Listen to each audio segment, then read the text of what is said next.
every neighborhood has secrets, but these 8 hide horrors behind their doors that were never meant to be seen. Step inside, and if you dare. Tonight, Dread Scribe writes again. Before we begin, don't forget to like and subscribe for more chilling stories. Drop a comment and let me know where you're watching from and what time it is.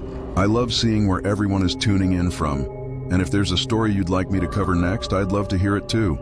When I first moved into Maple Hollow, I thought I'd finally found peace. The street was quiet, lined with neat hedges and bird baths, and the kind of silence that felt like a promise. My house was small but perfect, with a creaky porch swing and a kitchen that smelled faintly of pine. Only one thing felt out of place: the man next door. He was tall, wiry, and always awake.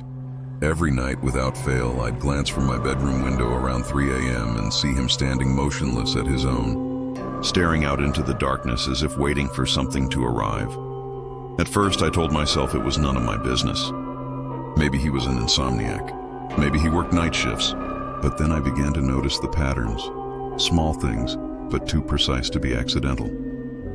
The light in his upstairs room flickered in a sequence I recognized from a documentary on Morse code. Long flash, short, short, long. It repeated night after night, and though I tried to ignore it, a quiet dread began to take root. It felt like a message, but one I wasn't meant to understand. Then came the footsteps. My bedroom shared a wall with his hallway, and each night, just before 2 a.m., I'd hear them pacing. Not the uneven, meandering steps of someone restless, but exact, measured strides. 16 forward, 16 back. Always the same. Like a metronome counting down to something. It got so I could set my clock by them. Even my dreams began syncing with that rhythm, as though my mind was learning his language against my will. Curiosity, I've learned, is a thin veil for fear. And fear makes us foolish. One night, unable to stand the questions clawing at my brain, I pressed my ear against the shared wall. That's when I heard it. A faint whisper threading through the plaster. Not words exactly, more like breathy fragments. I leaned closer, holding my breath, and for a second I could have sworn I heard my own name. The sound vanished as quickly as it came, leaving my pulse hammering. I told myself I'd imagined it, but deep down I knew I hadn't. I started watching him more closely. In daylight, he looked normal enough. Grocery bags in hand, a polite nod when our eyes met. But there was something off about the way he moved, like every action was part of a script only he knew. And his eyes, they never looked tired, not once. As if sleep was a concept he'd long abandoned. I joked to myself that he was a machine, but the thought didn't feel funny for long. Then one evening, everything shifted. I was locking up for the night when I noticed something taped to my door, a photograph. My heart stuttered as I stared at it. It was me, sleeping in my bed, bathed in moonlight. The angle was wrong for it to have been taken from outside. Whoever captured it had been inside my house. And in the faint reflection of the window behind me, I could see a second figure standing over the bed. That night, the man next door didn't stand by his window. He was gone. And for the first time, I realized I wasn't afraid of him watching me. I was terrified of whoever, or whatever, might be watching us both. I waited until dawn scraped the roofs with and crossed the lawn with my keys clenched, telling myself boldness is fear in a sharper suit. His curtains were drawn, his porch dusted with plaster. The knob turned without resistance. Inside, the air was cool and chemical, like a clinic. Room by room, I moved like a spelunker, my phone light floating over walls. Every surface was immaculate, the way an operating table gleams before a body arrives. In the hallway, the metronome of his footsteps was real. Strips of tape across the floor. 16 forward, 16 back. Who rehearses walking? Who times silence? Like a pendulum tattooed on the ground, it announced a physics. At the end of the hall, a door opened into the room I'd seen lit at night. Banks of monitors lined the walls, humming like a hive. On the screens, my street from impossible angles, timestamps marching. A corkboard mapped property lines like a nervous system. In the center stood a table piled with photographs. My bed, my kitchen. My face slack with sleep. I steadied my breathing. Panic narrows the world. Method widens it. Maybe he was a zealot, a paranoid archivist. Then I saw a folder labeled with my address. Inside were images from angles no camera outside could reach. including one from the top of my wardrobe where I'd once found dust disturbed like a comet trail. Under the last photo, a note read, "Second subject emerges between 0307 and 0312. Second subject." The phrase slid into me like cold mercury. I replayed the weeks and saw how often I misplaced items, how the heater clicked on without me, how my toothpaste cap returned crooked. What if he wasn't watching me out of malice, but monitoring something he couldn't stop? What if the Morse wasn't threat, but warning? The idea perched on my thoughts like a black bird on a wire. A soft scrape sounded behind me, fabric against wood. I turned, expecting him, and met my own outline instead. For a heartbeat, I thought it was a mirror. Then the silhouette stepped forward, and the movement was wrong. Too smooth, too anticipatory, as if the body knew the room before entering. It wore my posture the way a hawk wears sky. It smelled faintly of pine, my kitchen's ghost. I asked the air what it had learned to copy. The screens brightened. Camera 12 showed my bedroom, empty. Camera 13 showed the shared wall, a seam of shadow. Camera 14 showed this room, me, and then a second me, standing behind my shoulder, smiling with a mouth that wasn't mine. The image shimmered like heat above asphalt. The house sighed. The metronome strip beckoned like a runway. What they didn't expect was that I'd step aside first. I spoke to the doorway, telling the neighbor I understood. He'd tried to time an intrusion, to chart the tide. The other me tilted its head, testing the shape of my voice. The monitors began a new file. The timestamp clicked as 0307, bright as a pulse. I left the shrine and returned home at sunrise, sealing seams, knowing seals fail. Some neighbors hide their lives. Mine tried to teach me how to watch, because something had already. I dismissed it as a trick of the night. A metallic clatter, faint and distant, like a wrench dropped on concrete. But when it came again, sharper, echoing through the stillness just past midnight, I knew it wasn't my imagination. It came from the house next door, a pale brick duplex that had stood empty for months until a man named Caldwell moved in. He was polite in passing, quiet, the sort who smiled without showing his teeth. But ever since he arrived, the nights in our cul-de-sac had grown. Noisier. At first it was just drilling, long mechanical bursts that started after dark and carried on until dawn. The kind of sound that gnaws at the edge of sleep, too deliberate to ignore. Then came the hammering, then the dragging. And finally, one night, a sound that didn't belong in any construction project. A muffled scream, strangled and wet, that made every hair on my arms rise. It was brief, swallowed almost immediately by silence, but it was enough to make me sit upright in bed, pulse thundering in my ears. I told myself it must have been a TV, a movie, anything but what it sounded like. Yet the more I tried to rationalize it, the more wrong everything felt. The air itself seemed different, heavier, as if the soil beneath the houses was holding its breath. Even the drains in my home began acting strange. They gurgled in the dead of night, belching up a reddish sludge that smelled faintly metallic. I called a plumber, but he found nothing wrong. Probably rust, he said. But I'd never seen rust swirl like blood swirling in water. Something was happening beneath Caldwell's house. I felt it like a pulse under the pavement, steady and patient.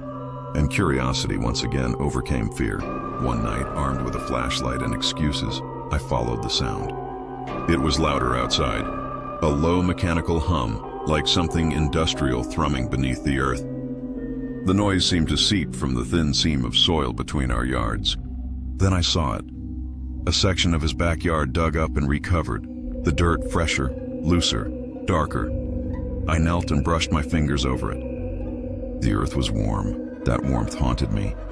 Days turned to weeks and the noises persisted. My drains continued to pulse and choke. And one evening, as the gurgling reached a fever pitch, a scrap of fabric surfaced in my bathroom sink, pale blue, torn and stained. I held it up, trembling, knowing it hadn't come from my house. The next night, I watched Caldwell from my upstairs window. At 2:13 a.m., he slipped into his backyard, carrying a long black bag over his shoulder. He vanished into the darkness where the soil was loose, and didn't return for almost an hour. I should have called someone, anyone. But some part of me needed to see before I spoke. So I made a plan. Tomorrow night I would follow him. And if the ground was hiding something, I was going to dig it up. The following night, the air felt heavier, as if the neighborhood itself was holding its breath. I waited until Caldwell's lights dimmed and his silhouette drifted toward the backyard. He was right on schedule, 2:13 a.m., the hour the hum beneath our feet always seemed to grow louder. I watched from my kitchen window as he disappeared into the darkness carrying that same black bag. This time, though, I didn't stay behind. With my heart thundering like a drumline beneath my ribs, I slipped out the back door and followed. The grass was wet with dew, the soil soft beneath my shoes. The moon cut pale silver lines across the ground, just enough light to guide me toward the patch I'd seen before. Darker earth, disturbed and too perfectly rectangular. Caldwell knelt there, his back to me, muttering something under his breath as he worked. The bag lay beside him unzipped. From where I crouched, I could just make out what was inside. A bundle of rags. No clothes. Torn, stained, and small. A metallic scent crept into the night. My throat tightened. This was no renovation. I took a cautious step closer, and the soil beneath my foot gave way with a soft crunch. Caldwell froze. For a long, terrible second, neither of us moved. Then slowly, he turned his head. Not in shock, not in fear, but with the calm inevitability of someone who had expected this moment. "You shouldn't be here," he said quietly. His voice wasn't angry. It was sad, almost pitying. I wanted to demand answers, to scream, but the words stuck to my tongue. Instead, Caldwell sighed and gestured toward the ground. "If you're going to accuse me," he said, "you should at least see what's down there." Against every instinct screaming at me to run, I stepped closer. Together in silence, we dug. Inch by inch, the earth gave way to something harder, wood. Caldwell brushed away the last of the soil, revealing a narrow hatch. He looked at me once, as if asking for permission, then lifted it open.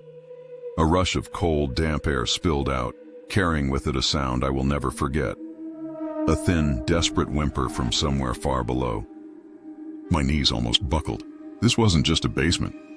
It was a chamber, and someone was alive down there. We descended the ladder into a narrow tunnel that smelled of rot and rust. The walls were lined with strange, humming machinery, the source of the vibrations I'd felt beneath my home. But beneath the mechanical noise was another sound, crying. We followed it into a small, dimly lit cell. Inside, huddled against the wall, was a man, gaunt, trembling, his eyes wide with terror. He looked up when he saw me.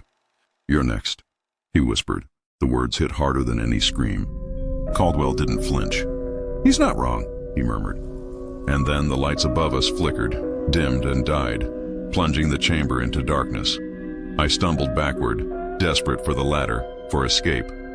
But in that darkness, a new sound rose. Footsteps not Caldwell's, and not mine. Something else was moving in the tunnel. Something that had been waiting. Even now, I still hear those footsteps beneath my house some nights.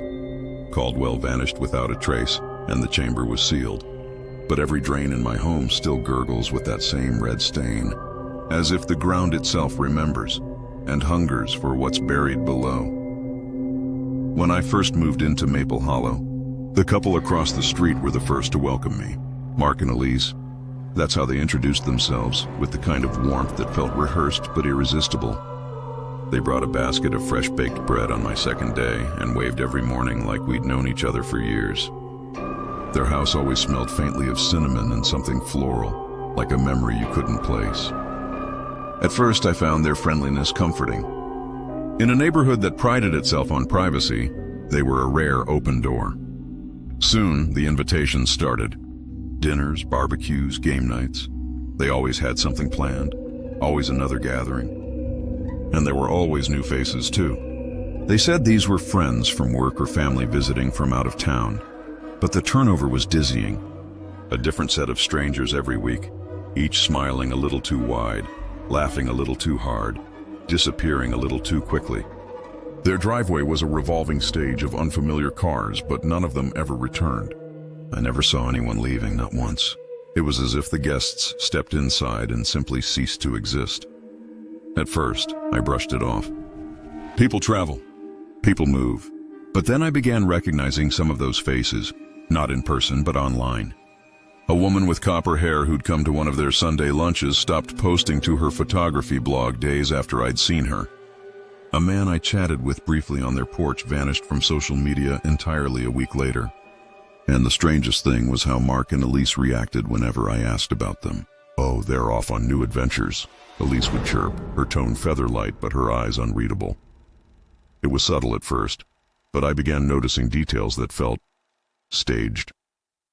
Like the way their living room always looked slightly rearranged from one visit to the next, or how the smell of cinnamon was sometimes overpowered by something metallic beneath it, something faint but sharp. Even their smiles seemed to shift inch by inch, growing wider, more fixed, as if painted on. And always there were the guests. New names, new faces, never the same person twice. I started declining their invitations, pretending to be busy. And that's when things got strange. I'd wake at odd hours to find their house lit up like a festival, music drifting across the street even though no one seemed to be coming or going. Once I swear I saw someone run across their yard, barefoot, frantic, only to vanish around the corner before I could react. Another night, while taking out the trash, I heard something that made my blood run cold, a muffled cry from somewhere deep inside their house, cut short as if smothered. Then, one rainy evening, came the knock. It was desperate, rapid, almost panicked. On my porch stood a man drenched and shaking, eyes wide with terror. I recognized him instantly. He'd been at one of their parties nearly 2 months ago. I hadn't seen him since. His voice was hoarse and breathless. "Don't drink what they offer you," he whispered. And before I could ask anything more, he bolted into the darkness. The next morning, Mark and Elise waved from across the street, smiling brighter than ever. "We're hosting another dinner tonight," Elise called. I wouldn't go. Yet by dusk, curiosity had its hands around my ribs like a careful thief. I crossed with a bottle of seltzer, the neutral drink that says I trust nothing. Lanterns glowed honey gold, the door opening on my heartbeat. Warmth spilled cinnamon and a metallic undertow. Inside, the house felt staged, framed photos of smiling guests like small lighthouses. Up close, the smiles blurred, mid-molt. Elise guided me to a table under glass domes. Mark poured from a crystal decanter, amber catching light like preserved wasps. I kept my seltzer close, a talisman against the tide. They asked about my week, faces tilting in perfect sympathy, mirroring me a breath too late. A violin whispered from somewhere unseen, silk over bone. Mark's gaze flicked to my glass, smile unwavering. But what they didn't expect was that I'd come prepared. I faked a spill, apologizing, and in the distraction tipped my soup into the fern. The fronds trembled, then browned like paper in flame. Mark's jaw tightened. Elise laughed, brittle as a chandelier. A soft draft slid through the room, cool and coppery. I asked about the rotating guests. Elise traced a frame with a red lacquered nail and said people change addresses more than habits. The violin slipped minor. Behind the wall, something ticked like a patient metronome. I thought of the rain-soaked man and his warning. The decanter tipped again, insistence wrapped in crystal. I excused myself and followed the ticking into the kitchen. The scent shifted, less cinnamon, more coin. A pantry door had a smiling lock, the key left inside like an invitation. My hand hovered on the knob. I told myself I sought napkins, but the truth was plainer. I needed to know why people dissolved here like sugar in tea. The door opened to a stairwell descending into refrigerated light. At the bottom waited a room like a confession. Shelves held labeled vials, each a small sunset. IV stands lined the wall like leafless trees. A chalkboard listed names from the photographs beside dates and rare phenotypes. Over a steel table hung a word, hospitality. A soft gasp snagged the air. In the corner sat the man who had warned me, pale, a cannula pasting his arm. He lifted a finger to his lips. Footsteps crossed above, 2 sets, measured and unhurried. They were coming. I slipped into the rack's shadow as Mark and Elise descended with the decanter and a tray of tiny cups. Their kindness had calcified into ritual. Elise spoke about a rare condition, about how most people waste their gifts, about community as a circulatory system. Mark arranged the cups like a priest preparing communion. I raised my seltzer and said I'd brought my own. Elise's smile rippled, then flattened. Mark's eyes went glass hard. The man in the corner mouthed one word, run. I ran, through the pantry, past the glowing table, into the silver night. By morning, their walls wore landscapes, the fern impossibly green. The police found nothing, only the ordinary shine of good neighbors. Weeks later, a basket arrived. Cinnamon bread, a crystal vial of amber, a card in neat script for when you're ready to be a better neighbor. I turned the vial and saw my face fracture in the glass, smiling back like a stranger I might become. It appeared on a Tuesday morning, subtle, almost shy. A new window glinting on the east side of my neighbor's house where, I was certain, no window had been the day before. The glass caught the fog like a captured breath, distorting the dim outline of a room I'd never seen. And behind the pane, motionless as a statue carved from shadow, was a figure watching me.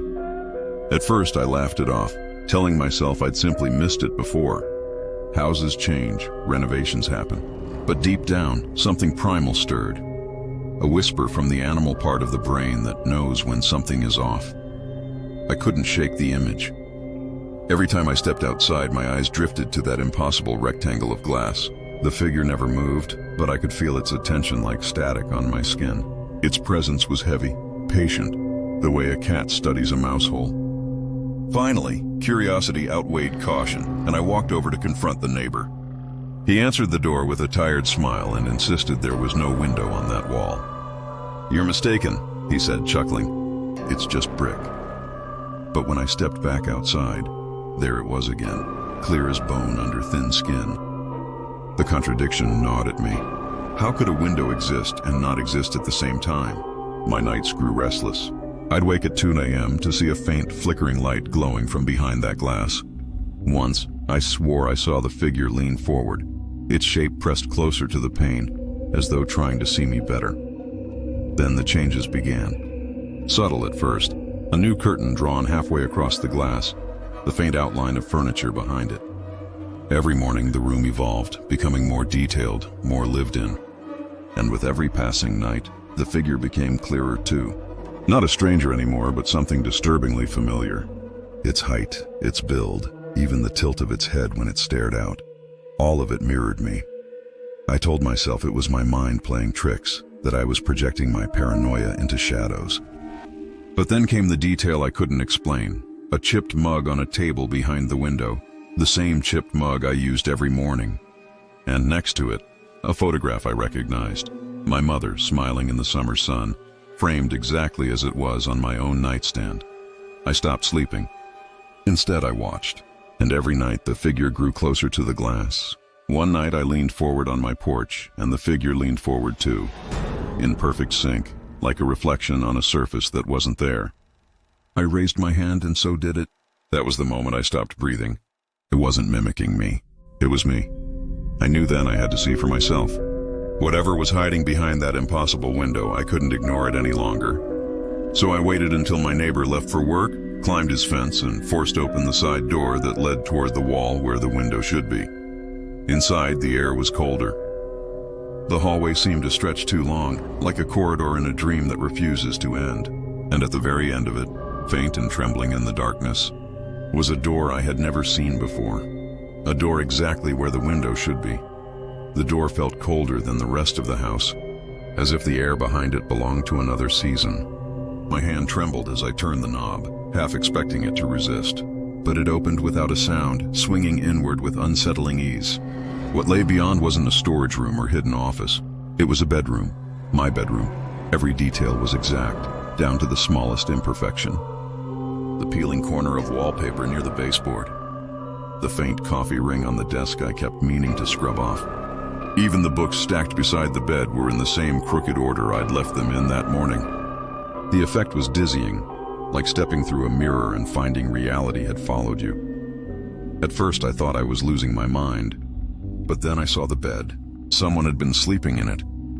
The sheets were crumpled, the pillow indented, the faint warmth of a body still lingering in the fabric. And scattered across the nightstand were objects I didn't own, half-burned candles, handwritten notes in a language I didn't recognize, and a pocket knife that gleamed under the weak bulb's light. My pulse roared in my ears. I backed toward the door, but a noise stopped me. Soft footsteps on the floor above. Slow, deliberate. Whoever was living here was home. I froze, trying to steady my breath. The footsteps drew closer, descending the stairs with the patient rhythm of someone who knew exactly where they were going. I ducked into the corner beside the bed, heart hammering, and watched as the doorknob turned. It opened and a figure stepped inside, and my blood went cold. It was me, or something wearing me.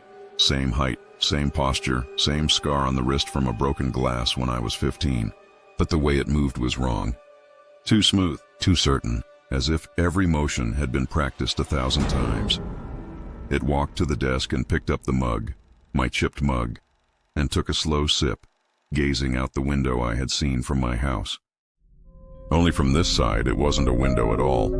It was a perfect view into my own living room, as if my house were the one with the glass. I watched in horror as it studied the space where I should have been, eyes narrowing slightly. Then it spoke, softly, almost fondly. "He still doesn't know." I clamped a hand over my mouth. The thing turned, sensing something. Its gaze swept the room, and for one electric second our eyes met. It smiled, my smile, and tilted its head the way I do when I recognize someone. "Almost ready," it whispered, as if reassuring itself. I bolted, crashing through the hallway and bursting back into daylight. My neighbor's yard felt foreign, the sky too bright, the air too thin. I stumbled into my house, locked every door, and tore the curtains closed. But that night, I couldn't help it. I looked back toward the window. The figure was still there, only now it wasn't watching from their house. It was standing in mine. I moved away weeks later. But sometimes, passing unfamiliar houses on foggy mornings, I swear I see it, my shape, my posture, standing silently behind a window that wasn't there yesterday. And every time it's watching me walk by, as if following empty for years, a hollow skeleton at the end of the cul-de-sac, its shingles curling like dead leaves and its windows sealed in dust. Yet every night, just as the last light drained from the sky, I saw a pale face staring out from the attic window. It was always there, framed by cracked glass and peeling wood, unmoving but watchful. A child's face.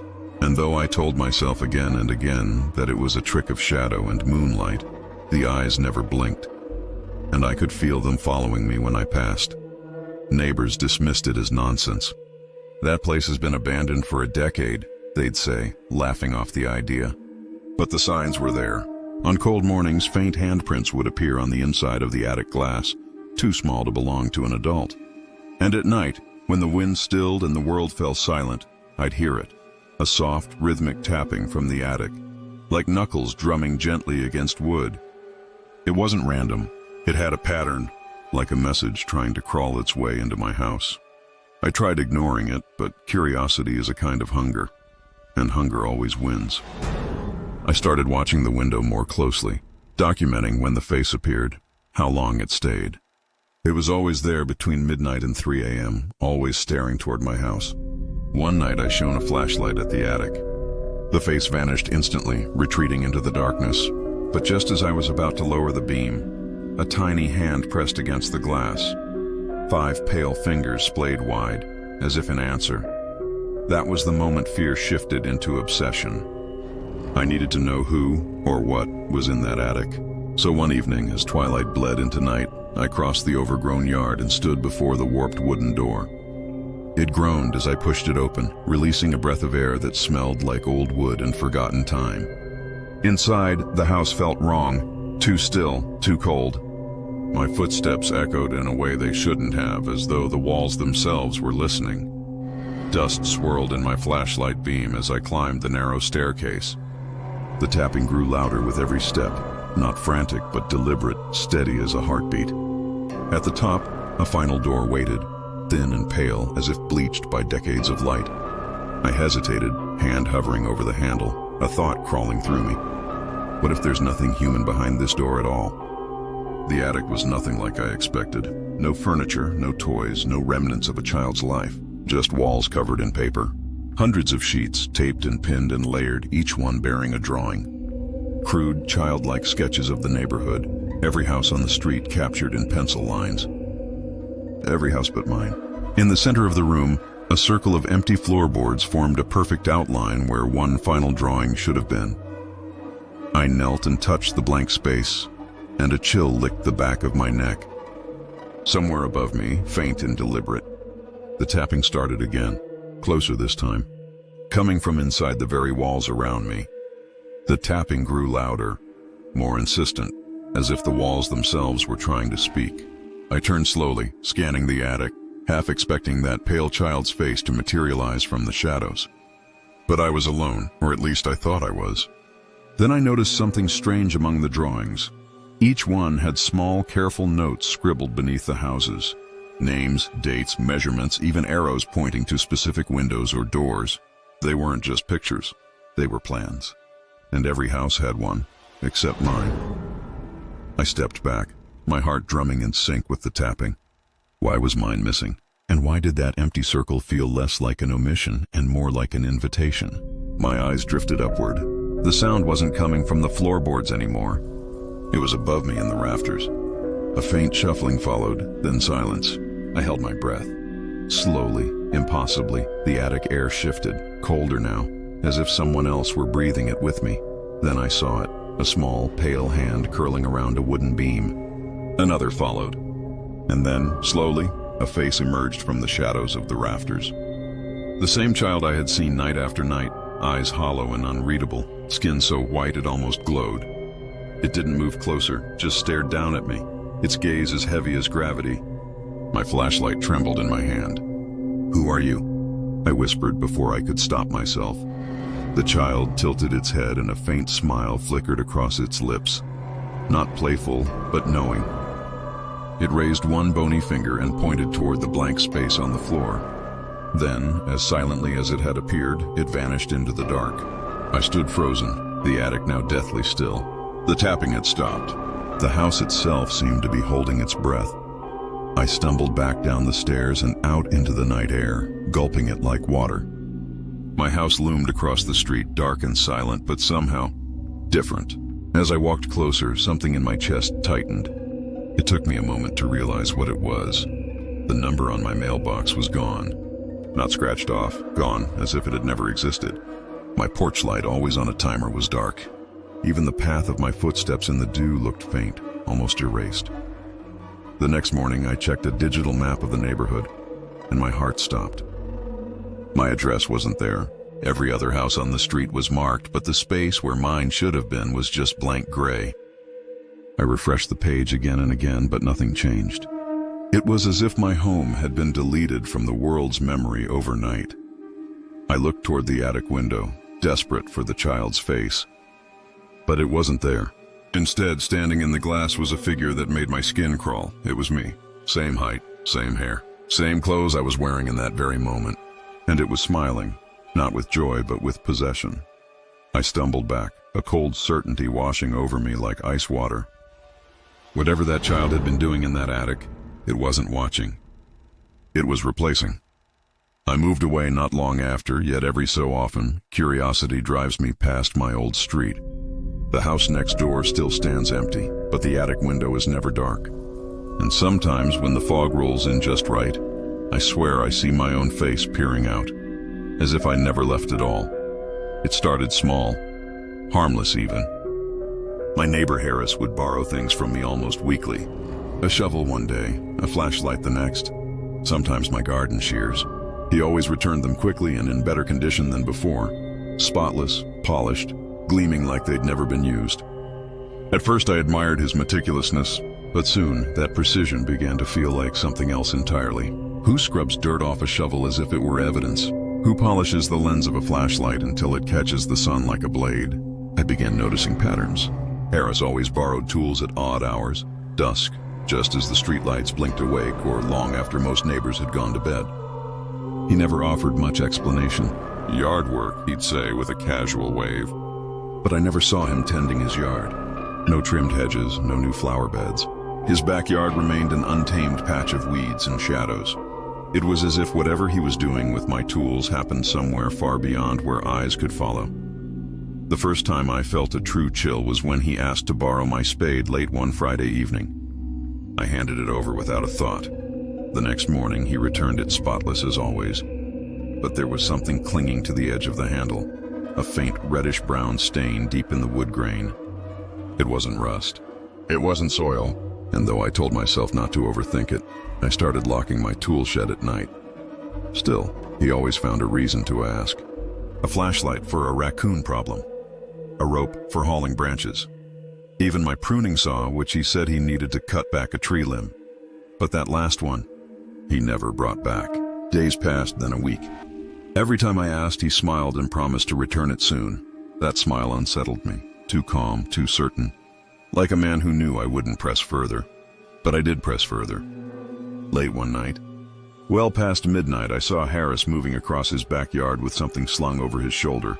A long, heavy shape wrapped in canvas. He disappeared into the tree line behind our houses, swallowed by the dark. Something in me snapped. Curiosity, fear, instinct. I don't know which took over, but I grabbed a jacket and followed. The woods behind our homes were old and silent, the kind of place where sound feels muffled by time itself. Branches clawed at my sleeves and the ground sucked at my shoes as I crept forward, keeping to the shadows. Then I saw him, bathed in pale moonlight. Harris was digging. Each shovelful was slow and deliberate, the soil rising and falling like the beat of some ancient heart. And beside him, half buried in the dirt, was my pruning saw, clean, gleaming, as if polished for presentation. But he wasn't planting anything. He was unearthing, and as the pit grew deeper, the shape beneath the soil began to take form. Not wood, not stone, but something disturbingly human. I stumbled backward, snapping a twig beneath my shoe. Harris froze. His head turned, slow and deliberate, scanning the trees around him. The forest held its breath. And then, with a small, chilling smile, he called out into the darkness. I pressed myself against a tree trunk, heart racing loud enough to drown the wind. Harris stood still for a moment, shovel poised like a weapon, eyes sweeping the darkness. Then, just as slowly as he'd stopped, he returned to digging.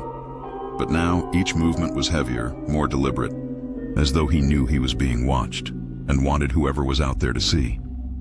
The soil crumbled away beneath his shovel, and soon the outline beneath the ground was unmistakable. A ribcage. Old bones, bleached by time, curling up from the earth like the fingers of a long-buried secret. Harris didn't flinch. He reached into the pit with careful hands, brushing dirt from the skeletal remains with a tenderness that made my skin crawl. He paused only once, glancing at the tree line again, directly where I hid, before setting my saw neatly beside the bones, as if it were part of the ritual. Something primal told me to run. But I couldn't. I was rooted there, as if the earth itself was holding me in place. I watched him pull something else from the pit, a small, rusted locket, and cradle it in his palm. Even from a distance, I could see his lips moving, whispering words I couldn't hear. It wasn't grief on his face. It was reverence. Then, without warning, Harris stopped. He turned sharply toward the trees and spoke into the dark. It's rude to spy, you know, the world tilted. For a heartbeat, I was sure he was bluffing, trying to scare away whatever animal he thought was near. But then he said my name. Slowly, deliberately, he repeated it, each syllable heavier than the last. I know you're there, I bolted. Branches whipped my face as I tore through the woods, stumbling back toward the safety of my yard. I didn't look back, not once. By the time I reached my back porch, my hands were shaking so violently I could barely fit the key into the lock. I slammed the door, drew every bolt, and spent the rest of the night staring out my window toward the dark tree line. Harris never emerged. The next morning, our street buzzed with chaos. Red and blue lights flashed across Harris's lawn. Police cars lined the curb. Neighbors gathered in hushed clusters, their faces pale with confusion and dread. I joined them, my stomach coiled tight, and caught a glimpse of officers carrying something from the woods under a tarp. Human remains, someone whispered. They think they've been there for years. My gaze drifted to the pit, now surrounded by yellow tape. And there, resting neatly beside the shallow grave, was my pruning saw, gleaming in the sunlight, clean and polished, like a signature left behind. Harris was nowhere to be seen. No one knew where he'd gone. The police asked questions, but I said nothing about the night before. Some part of me believed speaking it aloud would make it real, and I wasn't ready for that. Days passed, and the whispers only grew.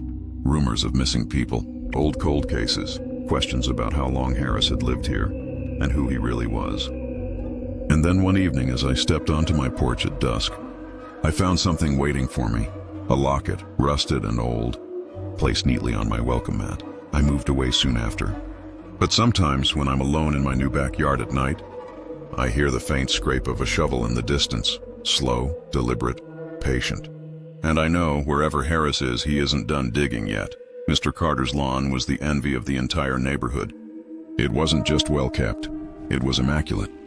Each blade of grass stood at identical height, emerald bright and glistening as if kissed by perpetual spring. The hedges curved into perfect arcs, the rose bushes erupted with impossible color, and even the soil smelled rich and sweet, like rain after a storm.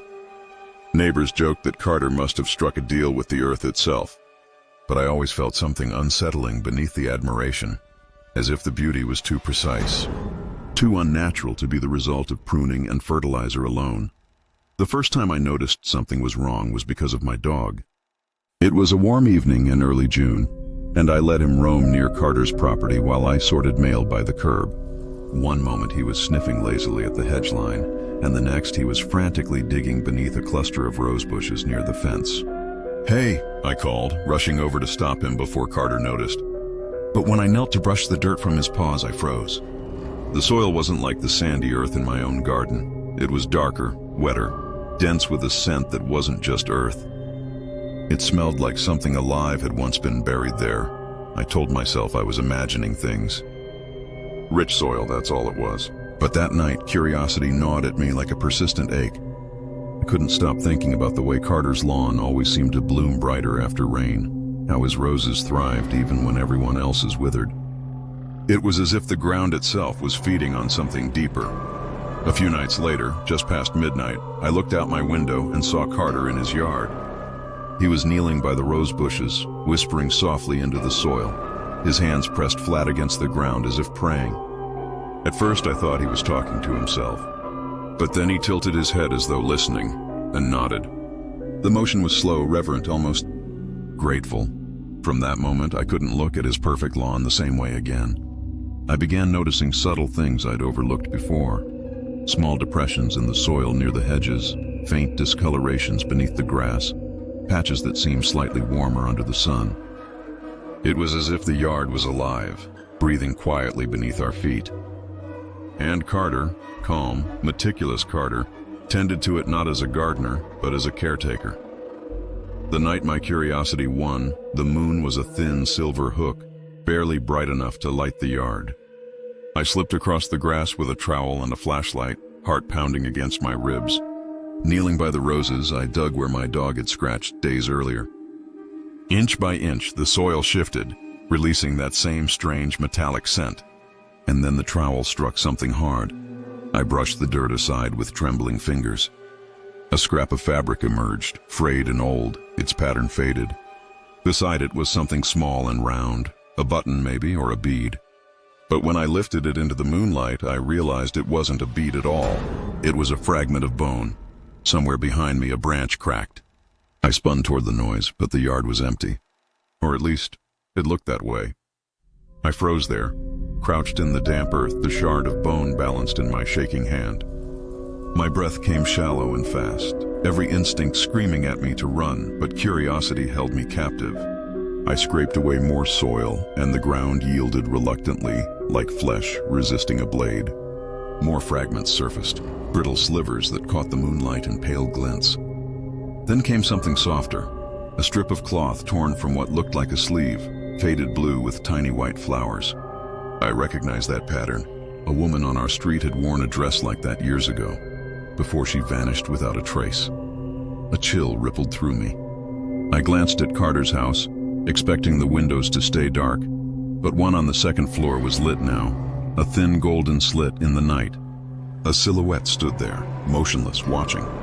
I stumbled backward, covering the disturbed soil with shaking hands, but the ground seemed to resist, clinging to the truth I'd unearthed. The metallic scent grew stronger, heavier, as if the earth itself was exhaling something long held inside. I crept back home, heart hammering, and spent the rest of the night staring out my window, waiting for the police lights that never came. By dawn, exhaustion dragged me into uneasy sleep. When I awoke, sunlight poured through my curtains, and I rushed to the window, but what I saw made my stomach twist. Carter's lawn looked untouched. The soil I had disturbed was smooth again, undisturbed. And right where I'd been digging, a new rose bush had bloomed overnight, its blossoms deep crimson, like drops of fresh blood against the green. I couldn't explain it. No one could have repaired the ground so perfectly in a few hours. No one could have planted and grown a bush that fast. And yet there it was, vibrant, thriving, erasing every trace of what I'd seen. I called the police anyway, told them I suspected something was buried there. They arrived by afternoon, spoke politely with Carter, and poked around the edge of the yard. 20 minutes later, they left. "Just gardening debris," one of them said with a smile. Perfectly normal soil, but I knew what I'd touched. And I knew what that soil had held. That night I watched from my window again. Carter was back by the roses, hands pressed to the ground, lips moving in that same hushed cadence. I couldn't hear the words, but I could feel their weight, like a prayer offered not to heaven but to something beneath. The new rose bush seemed to lean toward him as he spoke, its blossoms trembling in the windless night. Then he turned his head, slowly, deliberately, until his eyes found mine in the darkness. He didn't wave. He didn't smile. He simply held my gaze for what felt like an eternity, and then pressed something into the earth. Something small, something that glinted like metal. The next morning, I found a garden spade on my porch. It wasn't mine. Carved into the handle, in neat, careful letters, was a message. Growth requires sacrifice. I moved soon after, but I never forgot Carter's perfect lawn. Years later, I returned to the old neighborhood. His roses still bloom blood red, his grass still impossibly green. And where my house once stood, a new home has risen, with a garden so vibrant it seems to breathe. Somewhere beneath it, I knew the house next door had been empty. Its windows were clouded with dust, its paint faded to a weary gray, and the for sale sign out front had long since surrendered to the wind. I never saw lights on, never heard footsteps or voices. It was just another forgotten structure, slowly folding back into silence. Or at least, that's what I believed. The first time I noticed something strange was on a late autumn afternoon. I was standing by the fence talking on the phone with a friend when a text appeared from an unknown number. It wasn't spam or a scam. It was a direct quote, my exact words from seconds earlier, punctuation and all. I stared at the screen, convinced it was a glitch, but the message was too precise, too immediate to be coincidence. I deleted it, brushed it off, and told myself it was nothing. But the next day it happened again. This time the text quoted a thought I'd said out loud to myself, alone in my backyard. The words stared back at me from the screen, cold and perfect, as if the house itself had been listening. My skin prickled. I scanned the windows next door. They stared back blankly, giving nothing away. Then the clicks began. At first they were faint, soft metallic pops in the dead of night, like someone switching devices on and off. I'd jolt awake at 2 a.m. and swear I could hear them through the walls, always from the same direction, the abandoned house. They grew bolder over time, sometimes lasting for minutes. The pattern wasn't random either. It felt deliberate, like the rhythm of a recording device toggling between listening and storing. Sleep became impossible. My thoughts spiraled, looping through possibilities. Squatters, stalkers, some hidden tech experiment. One night, desperate to prove I wasn't losing my mind, I stood by the fence and whispered nonsense, random words strung together without meaning. Moments later, my phone buzzed. A new anonymous message arrived, containing every word I'd just spoken. That was the breaking point. I had to know what was inside that house. I waited for the coldest night of November when the wind howled loud enough to cover the sound of breaking glass.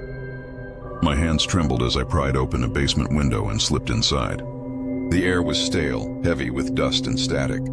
My flashlight cut through the darkness, revealing rooms that were empty, but far too clean for a place abandoned so long. And then I saw them, small, blinking lights embedded in the walls. Not one or two, but dozens. I followed their glow into the living room, where the sight stopped me cold. Every wall was lined with microphones, every corner fitted with cameras, all aimed outward, not into the room, but toward my house. Cables snaked into the floor and ceiling like roots of some metallic organism, converging into a humming server rack in the corner. And on the screens beside it, hundreds of audio files scrolled in neat rows. My name labeled nearly everyone. But it wasn't the labels that froze me, it was the timestamps. Some were dated weeks into the future. Others were marked with conversations I hadn't yet had. For a long time, I just stood there staring at the screens. My breath fogged in the cold air, and every instinct screamed at me to run. But something deeper, that gnawing curiosity that gets people killed in stories like this, kept me rooted to the floor. I scrolled through the audio files, my fingers trembling. One, dated for next Tuesday, contained a conversation between me and my sister. I hadn't seen her in months. Another, 2 weeks from now, captured me on the phone with my doctor, a call I hadn't even scheduled yet. Each file played flawlessly, my voice crisp and unmistakable, talking about events that hadn't happened. Panic clawed its way up my throat. How could this exist? Was it some elaborate prank, a deep-fake experiment? A trick of AI and stolen voice data? I searched for cameras hidden in my home, bugs in my phone, anything that could explain it. But no explanation fit.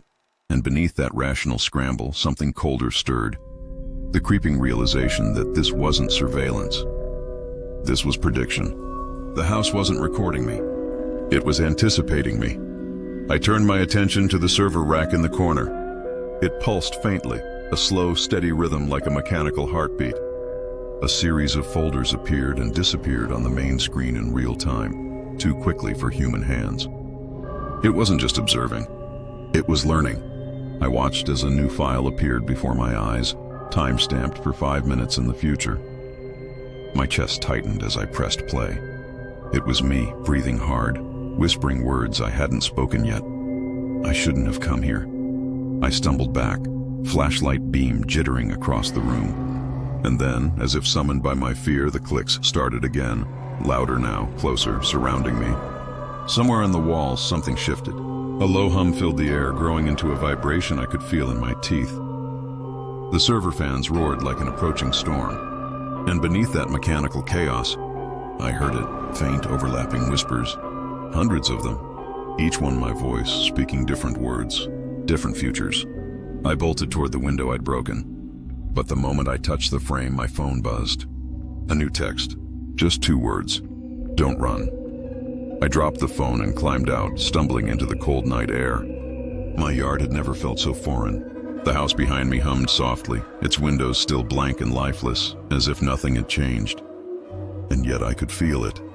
That invisible thread between us, stretched tight as a snare. For days I avoided going near the fence. But the messages didn't stop. They arrived daily, quoting conversations before I had them, predicting thoughts before I thought them. Sometimes they weren't even predictions. They were commands. Check the mail. Don't trust the call you'll get tonight. Each time, the world shifted slightly to match. And then one night, a final message arrived. Look out the window. I hesitated, then obeyed. The house that had always been empty was alive with light now, every window glowing gold. And in one of them I saw myself, standing in a dark room, staring back at me. I moved soon after, desperate to escape whatever that house was. But even here, miles away, the texts still come. And sometimes, when I speak aloud, my phone lights up first, quoting me seconds before I say a word. The scratching began as a whisper. Faint, irregular taps inside the shared wall between my house and the neighbors. At first, I brushed it off as pipes or rodents, the ordinary complaints of an old building settling into the night. But night after night, the sound returned, louder, closer, more deliberate. It wasn't the random scurrying of claws. It was measured, rhythmic, like fingertips dragging slowly across plaster. And always, it came at the same hour, 2:17 a.m., as if the darkness itself were keeping time. When I mentioned it to my neighbor, he waved me off with an easy laugh. "Rats," he said. This time of year, they squeeze through anything. But something in his tone felt rehearsed, too practiced, like an answer he'd prepared long before I ever asked the question. And the more I listened, the less I believed his explanation.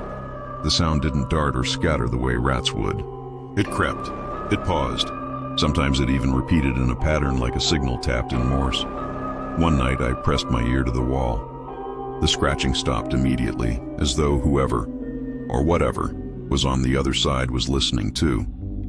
My heart thudded in the silence. Then softly the sound resumed, slower now, deliberate.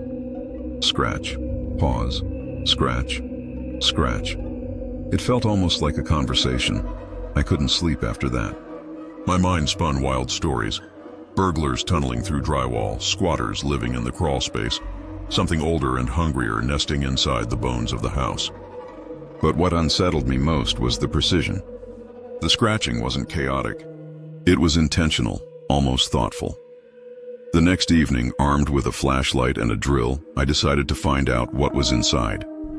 I marked a spot near the floor where the sound was loudest and bored a small hole through the plaster. Dust rained down. My pulse roared in my ears as I bent to peer inside. An eye stared back. I stumbled backward, the drill clattering from my hand. For a heartbeat, everything went silent. Then the scratching erupted again, frantic now, racing up and down the length of the wall. It wasn't the eye of an animal. It was unmistakably human, and it had been watching me. When I forced myself to look again, the eye was gone, replaced by darkness. But I could hear breathing now, shallow, measured, coming from deep within the wall. Somehow there was space back there, a cavity I had never known existed. Sleep was impossible after that. At dawn, I pried off a section of drywall, widening the hole until I could shine my flashlight inside. The beam cut through the dust and revealed something I still struggled to describe. It wasn't a crawl space. It was a corridor, narrow and jagged, running the length of the wall. And along its interior, pinned like a grotesque gallery, were photographs. Hundreds of them. My face stared back from everyone. Me at the kitchen table, me reading on the couch, me asleep in bed, all taken from angles that should have been impossible. Someone had been watching me for a long time. Long enough to capture nearly every moment of my life. But one photograph, near the end of the corridor, made my blood run cold. It wasn't of me at all. It was of a stranger standing behind me, and scrawled on the back was a date staring back at me like a dare. Tomorrow. The word felt raw in my mouth, a peach not yet ripened, bitter at the pit. I slid my arm through the ragged opening, peeled back more drywall, and the corridor exhaled a breath of cold dust. The air smelled like old glue and mouse droppings, but beneath it was another odor, faint and human. Skin after sleep, the wool sour of worn clothes. Curiosity reached through me like a hand through water. If there was a way in, I was going to find it before 217 struck again. I widened the hole and eased inside. The passage was a coffin of splinters, 2 studs, a ribbon of flooring, and darkness stitched with pinholes. Each pinhole looked into my life from impossible vantage points, above the stove, behind the bookshelf, level with my pillow. The photographs crackled under my knee like old leaves. Some were glossy prints, some Polaroids still fogged with ghostly chemistry, each labeled in a neat schoolroom hand. T, 8:03, reading. 11:11, sleeping. 2:17, my habits mapped like a tide chart. But what they didn't expect was that I would read the tide back. I crawled toward the far end, where the dates grew newer, then future.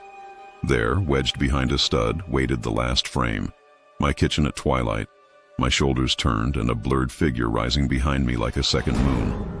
The caption was tomorrow's date and a time, 2:18, 1 minute after the nightly scratching. A curiosity loop tightened in my chest. If the picture existed, was I already inside it? The corridor kinked, then opened behind my neighbor's living room. A bookshelf stood inches away, backed not by wood but by a mesh that breathed. Through it, I could see the soft loom of a lamp and the edge of a shoe. He was sitting very still. I held my breath and listened. No TV, no music. Just that same patient hush, like a hunter letting the forest forget him. The wall where I'd drilled now felt like a throat with 2 voices. A floorboard popped. The shoe turned. A key rattled in a dish. My neighbor stood, crossed the room, and paused at the shelf. So close the dust motes swirled against my face like snow. His voice slipped through the mesh, low and ordinary, the tone of someone discussing weather. He said the rats were persistent. He said he would handle it. Then the shelf groaned outward, a hinge disguised by paperbacks, and the corridor filled with warm lamplight. He looked down at me as if I'd arrived late to a meeting. No surprise, no anger, just a nod, almost collegial. In his hand, he held a small camera with a square mouth. Polaroids, he murmured conversationally, as though talking to himself. People trust film. It looks like truth. He lifted the camera, but didn't aim at me. He aimed past me toward the thin line of my drilled hole toward my kitchen beyond. My phone buzzed in my pocket. I fumbled it out. A notification glowed, a calendar alert for 2:18 a.m. I hadn't set one. The title read, "Turn Around." I did, twisting in the cramped wood, and saw through a pinhole my dark kitchen bloom with motion. A shape rose from the threshold, soft as fog, exactly where the photograph had promised. Not my neighbor, not me. Taller, thinner, wearing the outline of a person like a coat, it crossed the tile in silence and stopped behind my chair. The camera in his hand chirped. An instant later, a blank square sighed out and began developing, milky and slow, like frost crawling a window. Sweat ran cold down my spine. I backed toward my own wall, splinters combing my sleeves. At 2:17, the scratching began, gentle, almost affectionate, and I understood the rhythm at last. Not rats, not warning, but timing, a metronome for the picture to come. The square in his fingers darkened. The figure behind my empty chair tilted, listening to a future where I would stand there. I lunged for my hole and tumbled into my living room, coughing plaster, racing for the light. The corridor sighed shut behind me like a book closing. I stabbed the switch. The kitchen was still, chair vacant, air ordinary. No figure, no sound, only the soft whir from next door and a photo drying in someone else's hand. The wall is patched now, the corridor sealed, but some nights I wake at 2:17 to a patient hush and the tick of a cooling pipe. I keep every light on, not to see the present, but to bleach the future thin. Photographs feel different in my palms, heavier, as if truth has weight. And when I sense someone behind me, I turn quickly, refusing to pose the picture once. The night began like any other, quiet, ordinary, the kind of stillness that makes you believe the world beyond your porch light has stopped moving. I'd stepped outside just to breathe, to let the cool air scrape the heaviness of the day from my lungs. That's when it happened. One by one, every porch light on the street blinked on at once, a synchronized flare of white that washed the cul-de-sac in sterile brilliance. It was too precise to be coincidence. The glow made the street look staged, like a set waiting for a scene to begin. At first, I thought it was a power surge. Then I saw them. Every neighbor, people I'd waved to, chatted with, shared sugar and smiles with, stepped out of their houses and stood silently in their doorways. No one spoke. No one moved. They just stared at me. Their faces were blank, drained of expression, their eyes locked in perfect stillness. I raised a hand half-heartedly, unsure whether to wave or shield myself from their gaze. No one reacted. I told myself this was some elaborate prank. Maybe a block-wide joke I hadn't been included in. But deep down, something colder stirred. That instinct older than reason that whispers when the ground beneath your feet has shifted. And then, as if cued by some silent conductor, they moved. All at once, every neighbor stepped forward in unison, slow and synchronized, as if their limbs belonged to a single mind. A nervous laugh slipped out of me. "Okay, very funny," I muttered, but my voice sounded small, foreign. They kept coming, not fast, not threatening, but steady. The way waves approached the shore, patient and inevitable. A dog barked somewhere in the distance, sharp and frantic, then abruptly stopped, swallowed by silence. I backed toward my front door, heart hammering against my ribs. They were close enough now that I could see details I'd never noticed before. The faint twitch beneath Mrs. Eldridge's left eye. The perfect synchronicity of the Johnson twins' footsteps. The way Mr. Patel's head tilted at the exact same angle as the man 2 houses down. It wasn't human coordination. It was choreography. My hand fumbled for the doorknob, slick with sweat. That's when I heard it. A low hum rising from the street, not from any speaker or device, but from the people themselves. Their mouths remained closed, yet the sound vibrated in the air, deep and resonant, like the heartbeat of something vast. I stumbled back inside and slammed the door. The hum seeped through the walls. I called the police with shaking hands, but the line clicked dead before it could even ring. The lights flickered, once, twice, then steadied again. Peering through the blinds, I saw the neighbors had stopped at the edge of my lawn, forming a perfect circle around my house. Their heads tilted upward now, eyes fixed on my windows, watching me with unnerving patience. That's when a thought, uninvited and impossible, slid into my mind like a knife. This wasn't the first time this had happened. Something deep in my memory stirred. Flashes of this same street, this same light, these same faces frozen in the same places. Only I didn't remember moving here before. I left the blinds and paced the hallway, memory rising like a bruise under the skin. A cupboard I never used, a box I never unpacked, a key I never asked about. I tore open the cupboard and found the box, a slim binder, dusted and bound with red twine. Inside were moving forms, HOA notices, and a photograph that stopped my breath. Me on this porch years earlier, same coat, same posture, a smile that looked stapled on. On the back, in my handwriting, a single line: "Remember to leave." The hum outside thickened, a hive pressing its face to the glass. I flipped to the next sleeve. A map of the cul-de-sac, tiny X's at every threshold, arrows curving toward my address like tributaries feeding a lake. At the bottom, a date I didn't recognize, then the words coded like a forgotten map: return cycle, welcome hour.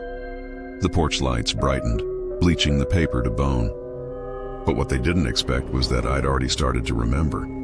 I pulled the attic ladder and climbed, each rung a metronome counting toward whatever welcome hour meant. The crawlspace smelled like cedar and heat. In the far eave, beneath insulation, I found a wooden box with a brass latch and a notch worn smooth, as though my thumb had lived there. Inside lay a stack of Polaroids, neighbors standing in their doorways, year after year, always in the same positions, always watching. And then the last image, me at the window, 10 years younger, eyes bright and frightened. My phone vibrated. A calendar alert slid across the screen. "Look away now." I stared at the attic window and refused. The hum flared as if irritated, and from below the synchronized footsteps resumed, the circle tightening like a noose. The first row parted. I descended next, a lane opening down the center of the street like a river through snow. Eyes tracked me, dozens of little moons tugging my tide. I kept my gaze level, refusing the windows, the coaxing tilt of heads, the gravity of my own porch light. Halfway down the block, the hum faltered, split and wavered, as if a conductor's hand had slipped. The air tasted metallic, storm bright. At the sign where the cul-de-sac meets the main road, I stopped. Behind me, the circle trembled, then stilled. The lights blinked once, welcome, warning, farewell, then began to dim in sequence. I crossed the line and didn't look back. Some neighbors hide secrets, others hide the truth, but the scariest ones hide you. In my new place, I keep the blinds open and the boxes unpacked. When the porch lights on another street pulse like a throat clearing, I breathe, lift my eyes, and keep walking, because leaving is a muscle, and this time I remember to use it. Subscribe, if you dare.